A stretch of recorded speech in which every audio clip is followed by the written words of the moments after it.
അപ്പോൾ കോഴിക്കോട് ബീച്ചിലെ ഇതുപോലുള്ള ഷോപ്പുകളൊക്കെ ഇല്ലാതാവേണ്ട.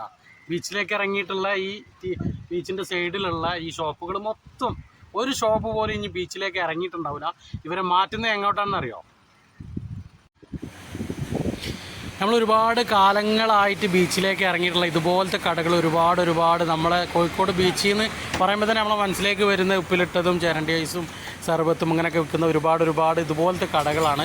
അപ്പോൾ ഇങ്ങനെയുള്ള കടകൾ ബീച്ചിലേക്ക് ഇറങ്ങിയിട്ടുള്ള കടകളൊന്നും ഇനി ഉണ്ടാവില്ല. ഒക്കെ വികസനത്തിൻ്റെ ഭാഗമായിട്ട് ഇതൊക്കെ ഇവിടുന്ന് ബീച്ച് ഏരിയയിലുള്ള ഈ മണലിൽ ഉള്ള എല്ലാ കടകളും ഇതുപോലത്തെ എല്ലാ കടകളും ഒഴിവാക്കിയിട്ട് ഇതുപോലത്തെ അടിപൊളിയായിട്ടുള്ള നല്ല സ്റ്റാളുകൾ നഗരസഭ രൂപീകരിച്ചിട്ടുണ്ട്. ഇതിലേക്ക് മാറും എല്ലാ കടക്കാരും ഐസിൻ്റെതായിക്കോട്ടെ ചായക്കട എല്ലാ കടക്കാരും ഇതുപോലത്തെ നല്ല അടിപൊളി സ്റ്റാളിലേക്ക് മാറുകയാണ്. അപ്പം കോഴിക്കോട് ബീച്ചിൻ്റെ മുഖച്ഛായം തന്നെ മാറും എന്നുള്ളതിൻ്റെ ഏറ്റവും വലിയ ഉദാഹരണമാണ്. പക്ഷേ എനിക്ക് എന്നാലും കണ്ടിട്ട് മനസ്സിലായത് നല്ല ക്വാളിറ്റിയിലാണ് ഈ സ്റ്റാളുകളൊക്കെ ഉണ്ടാക്കിയിട്ടുള്ളത്. സാധാ ഒരു അഡ്ജസ്റ്റ്മെൻറ്റ് തട്ടുകൂട്ട് പരിപാടി ആയിട്ടല്ല തോന്നിയിട്ടുള്ളത്. ഇതിൻ്റെ വീലും കാര്യങ്ങളെല്ലാം നല്ല ക്വാളിറ്റിയിൽ നല്ല രീതിയിൽ ഓർഡറിലാണ് ഇത് ചെയ്തിട്ടുള്ളത് തന്നെ.